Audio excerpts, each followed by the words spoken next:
అసలు ఒక సినిమాని ఎలా ప్రొజెక్ట్ చేస్తారు, అసలు ఒక నార్మల్ ప్రొజెక్టర్కి ఈ బార్కో లేజర్ ప్రొజెక్టర్కి తేడా ఏంటి, ఐమాక్స్ రికగ్నైజ్ స్క్రీన్ అంటే ఏంటి, ఇవన్నీ తెలుసుకోవడానికి ఈరోజు మనం హైదరాబాద్ నల్లగండలో కొత్తగా ఓపెన్ అయిన అపర్ణ సినిమాస్కి వచ్చాము. Welcome to behind the cinemas with chai biscuit.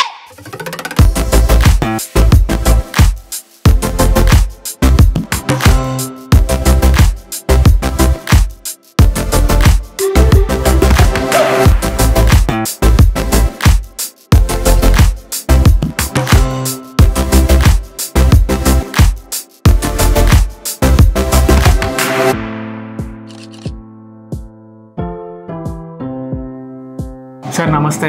నమస్తే అండి. మీ పేరండి? ప్రసాద్ అండి. మీరు ఈ ఇండస్ట్రీలో ఎన్నేళ్ళ నుంచి ఉన్నారండి? 40 years అండి. బేసిక్గా మేము చాలా సినిమా పిచ్చోళ్ళం అండి. అసలు ఒక ప్రొజెక్టర్ రూమ్లో ఏమవుతుందండి? బార్కో అని ఉంది. బార్కో అంటే ఏంటి? బార్కో బ్రాండ్ అండి, అది ప్రొజెక్టర్ కంపెనీ. ఇప్పుడు లేటెస్ట్ వెర్షన్ అండి, 4K లేజర్. 2K మీద డబుల్ ఇమేజ్ క్లారిటీ వస్తుంది. ఇప్పుడు ఏంటంటే ల్యాంపులు అనుకోండి, ఎవ్రీ 3 monthsకి ఒకసారి అట్లా మేము రీప్లేస్ చేస్తూ ఉండాలి. ఇదైతే 40,000 30,000 అవర్స్ ఇస్తారు. పర్ డే 15-16 hours రన్ అవుతుంది. 5 షోలు. ఇక్కడ ఏసీలు కనిపిస్తున్నాయి. ఏసీలు ప్రొజెక్టర్ కదండి, కంపల్సరీ. మనుషులకు కాదు, మాకు కాదు, ఎక్విప్మెంట్కి. ఎందుకంటే హీట్ ఫామ్ అవ్వకుండా, లేజర్ కూడా బాగా హీట్ ఫామ్ అవుతుంది. దానికోసం కంపల్సరీ ఏసీ మెయింటైన్ చేయాలి. ఈ బార్కో వచ్చిన దగ్గర నుంచి కేడిఎం సిస్టమ్ వచ్చింది కదా. కేడిఎం అంటే ఏంటండి? అంటే కీ డెలివరీ మెసేజ్ అంటారు దాన్ని. అంటే ఇప్పుడు వాళ్ళు కంటెంట్ మాకు ఇచ్చారనుకోండి, అది అప్లై చేస్తే కానీ నా మూవీ మీకు ప్లే కాదు. ఓకే. ఎలా అంటే వాళ్ళకి అది ప్రొటెక్ట్ కోసం మేము షోస్ ప్లే చేసుకోకపోతే అది ఉంటుంది. ప్లస్ లాగ్స్ ఉంటాయి అన్నమాట, వాళ్ళు తీసుకుంటారు ఎన్నెన్ని షోలు ప్లేస్ అయినాయి. ఇప్పుడు వస్తున్న సినిమాలో ఒక్కొక్కటి ఫైల్ సైజ్ ఎంత ఉన్నదండి? ఫైల్ సైజ్ వచ్చి ఇప్పుడు డ్యూరేషన్ బట్టి కూడా ఉంటుంది. మినిమం అయితే 150-200 GB ఉంటుంది. ఈ కేడిఎం మాకు ఏమైనా చూపించగలండి? ఏదైనా సాంగ్ ది మన దగ్గర ఏమైనా శాంపుల్ ఉందా? ఇప్పుడు శాంపుల్ అంటే మాకు ప్రస్తుతానికి ఎక్స్పైర్ అయిపోయింది. ఇవ్వండి, ఇప్పుడు ఇది ఎక్స్పైర్డ్ అని వచ్చింది. అచ్చా. ఈ RR తర్వాత పఠాను అన్నిటికంటే పైన మంజుమల్ బాయ్స్ అండి. ఒకసారి అక్కడికి పోదండి. ఇక్కడ మీకు టైం ఇస్తాడండి. 4th May 7 PM స్టార్ట్ అవుతుంది. అదే ఎప్పటి నుంచి ఎప్పటి వరకు అన్నది మనకి వస్తుంది అనమాట. సో ఎవ్రీ ఫైల్ ఇలా సెక్యూర్డ్ వస్తుంది మనకి. వస్తుంది. ఈ ఫైల్ మన డివైస్ లో అప్లోడ్ అవ్వడానికి ఎంత టైం పడుతుందండి? అంటే మీకు మూవీ రన్నింగ్ అవుతుంది అనుకోండి, డిలే పడుతుంది. అయితే ఇప్పుడు క్యూబ్ వైర్ అని దాని త్రూ వస్తుంది. ఫిజికల్ గా ఇది వరకు హార్డ్ డిస్క్లు ఇచ్చేవాళ్ళు, ఇప్పుడంతా వైర్లెస్. ఇప్పుడంతా వైర్లెస్. ఇప్పుడు మామూలుగా నెట్ త్రూ వస్తుంది. ఒకసారి ఆ క్యూబ్ చూపిద్దాం. నేను ఒక పార్టీ జరిగిందండి ఎగ్జిబిటర్స్ కి, బాహుబలికి KDM తెప్పించారు. ఓకే. అంటే నేను ఒక్క రోజుకే Part 1 ఇది ఓన్లీ. పార్టే 100 GB ఉంది. అదే ఇప్పుడు ఇక్కడ 29వ తారీఖు మార్నింగ్ నైట్ 12కి యాక్టివేట్ చేశారు KDM. సేమ్ అదే డేటు అర్ధరాత్రి వరకు. ఇక తర్వాత మీరు ఇది ఎంత ప్లే చేసినా ఇక ఎక్స్పైర్ అయిపోతుంది. దీనికి KDM అంటారు.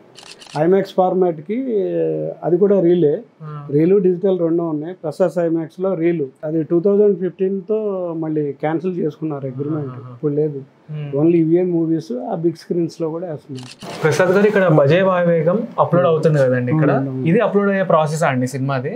ఇక్కడ ఐపీఎస్ ఓపెన్ చేసుకొని అన్ని స్క్రీన్స్ సర్వర్లో ఇక్కడ మేము ఓపెన్ చేసుకుంటాం. ఆ మూవీ ఏ స్క్రీన్లో పెట్టాలంటే దాంట్లో మాకు కావాల్సింది ఆ పక్కన బాక్స్లో ఉన్నాయి కదండి, టిక్ చేసి ఇక్కడ ఇంజెస్ట్ అంటే ఆ ప్రాసెసింగ్ స్టార్ట్ అవుతుంది. ఓకే.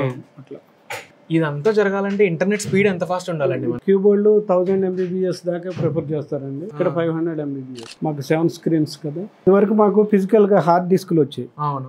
ఆ డిస్క్లు మేము ఇక్కడ సర్వర్లో ఇన్సర్ట్ చేసి మై కంప్యూటర్లోకి వెళ్ళి దాన్ని ఓపెన్ చేస్తాం.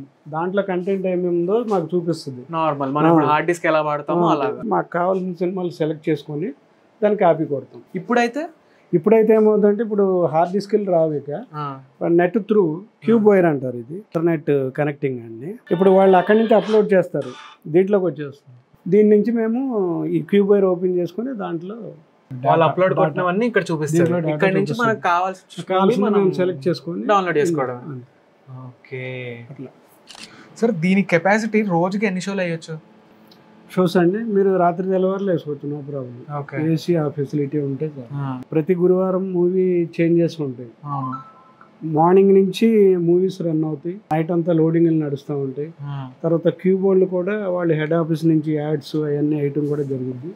కంటిన్యూ ఆన్లో ఇంచుమించు 24 గంటలు వర్కింగ్ లోనే ఉంటుంది. మేమేంటంటే కనీసము అట్లా కంటిన్యూ ఉంచినా కూడా మార్నింగ్లో ఒకసారి రీస్టార్ట్ చేసామనుకోండి మళ్ళీ రిఫ్రెష్ అయిపోతాయి. హ్యాంగింగ్ అలాంటివి ఏం లేకుండా రన్నింగ్ టైం.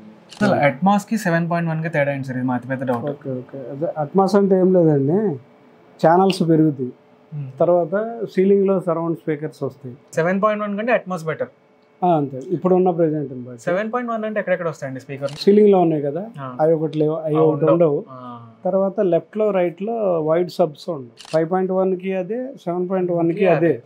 అయితే అది రికార్డింగ్ ని బట్టి డివైడింగ్ అవుతుంది. ఇప్పుడు ఒక సినిమా నడుస్తుంది, సౌండ్ ఆడియన్స్ కి సరిపోవట్లేదు, if they want more sound అనిపిస్తే ఇక్కడ నుంచి కంట్రోల్ చేయొచ్చు. ఇక్కడ నుంచి మాస్టర్ కంట్రోల్ ఉంటుంది, ప్రాసెసర్. ఇది సౌండ్ ప్రాసెసర్ మొత్తం కంట్రోలింగ్ చేస్తుంది, ఇది మాస్టర్ కంట్రోల్ అంటారు. ఓకే, ఇది ఒకటే పెంచితే మొత్తం అంతా ఇదైపోతుంది. అసలు ఒకప్పుడు స్క్రీన్లు ఏముండేవి, ఏ పరదా ఉండేవి, ఇప్పుడు ఎలా మారినాయి? స్టార్టింగ్ నుంచి క్లాత్ ఇది కూడా యూజ్ చేశారు. తర్వాత దాన్ని కొంచెం డెవలప్ అయిన తర్వాత మన నైలాన్ టైప్ ఉంటుంది కదా, ప్లాస్టిక్ టైపు, దాని మీద సేమ్ ఇట్లాగే హోల్స్ ఉంటాయి.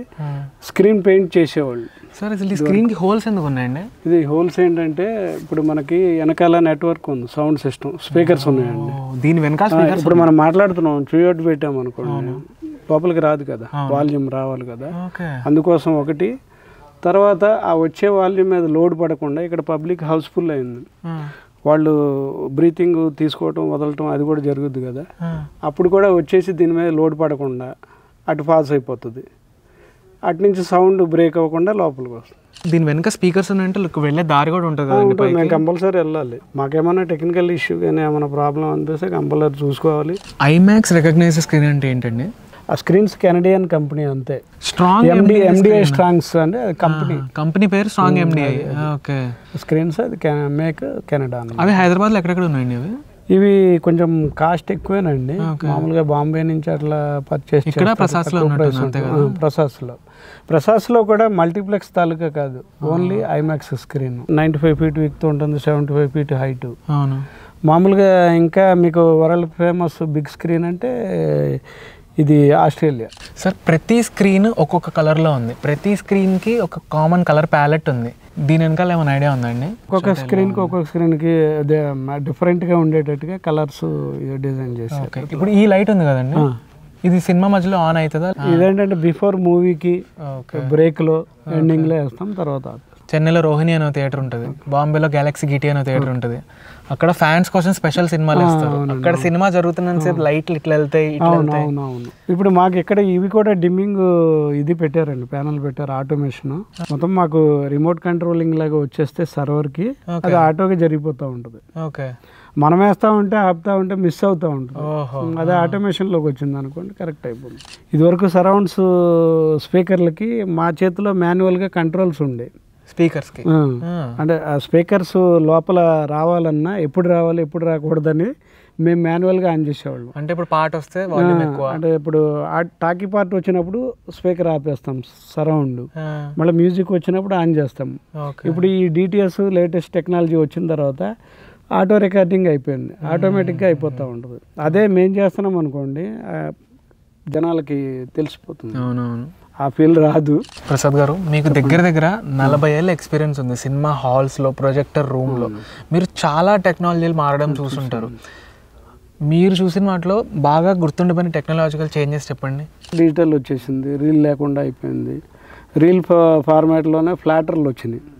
ఇదివరకు మేము ప్రతి రీల్ అయిపోయిన తర్వాత రివైండింగ్ చేయాల్సి వచ్చేది. మళ్ళీ ఇప్పుడు ఫ్లాటర్ సిస్టమ్ వచ్చిన తర్వాత ఒక్కసారి లోడ్ చేసి వదిలేసి ఎన్ని షోలు ప్లే చేసినా అది సేమ్ మధ్యలోంచి తీస్తే బిగినింగ్ వచ్చేస్తుంది, ఇంకా వైండింగ్ చేసే గొడవ కూడా లేదు. తర్వాత ల్యాంపులు వచ్చినాయి, ఆ తర్వాత ఇప్పుడు లేజర్ సిస్టమ్ వచ్చేసింది. ల్యాంప్స్ అయితే 3 monthsకి ఒకసారి రీప్లేస్ చేసేవాళ్ళం, ఇప్పుడైతే ఇది ఒక 4-5 years వరకు చేంజ్ చేసుకోవడం లేదు. ఇదివరకు మీరు చూసే ఉంటారు సింగిల్ థియేటర్లో 2-3 థియేటర్లో మూవీ ప్లే అవుతుంది అనుకోండి, ఆ 20 నిమిషాల క్యాను ఒక థియేటర్లో అయిన తర్వాత మళ్ళీ అది తీసుకెళ్ళి ఇంకొక 1/2 hour గ్యాప్లో ఇంకో స్క్రీన్లో పెట్టుకొని ప్లే చేసేవాళ్ళు. ఆ 2 wheelers మీద ఆటోల మీద తీసుకెళ్ళేవాళ్ళు. ఇప్పుడు అది లేదు, హార్డ్ డిస్క్ వస్తుంది. అవును. ఇప్పుడు అది వస్తే మేము అన్ని స్క్రీన్స్లో దాన్ని లోడ్ చేసేసి ఉంచేస్తాం, దేంట్లో కావాలంటే దాంట్లో ప్లే చేస్తాం. ఇప్పుడు హార్డ్ డిస్క్ కూడా డైరెక్ట్ వచ్చేస్తుంది, ఇప్పుడు డైరెక్ట్ కూడా లేకుండా మీకు క్యూబ్ వైర్ త్రూ వచ్చేస్తుంది అట్లా. సరే, మొత్తం ప్రాసెస్లో మీకు అప్పటికి ఇప్పటికి మనుషుల యొక్క జాబ్ తగ్గుతూ పోతుందా పెరుగుతూ పోతుందా? తగ్గుతుంది కదా, అంతా ఆటోమేషన్ ప్రోగ్రామ్ చేస్తారు, సిస్టమ్ అంతా ఆన్లో ఉంచుకొని జస్ట్ అబ్జర్వ్ చేసుకుంటే చాలు, మేమేం టెన్షన్ లేదు. Thank you so much Prasad garu, మాకు తెలియని చాలా ఇన్ఫర్మేషన్ చెప్పారు. Okay, thank you so much. So this is the behind the cinemas of Aparna cinemas. Next ఇట్లనే మీకు ఏ థియేటర్ గురించి తెలుసుకోవాలనుందో కింద కామెంట్స్లో చెప్పండి. Till then bye bye.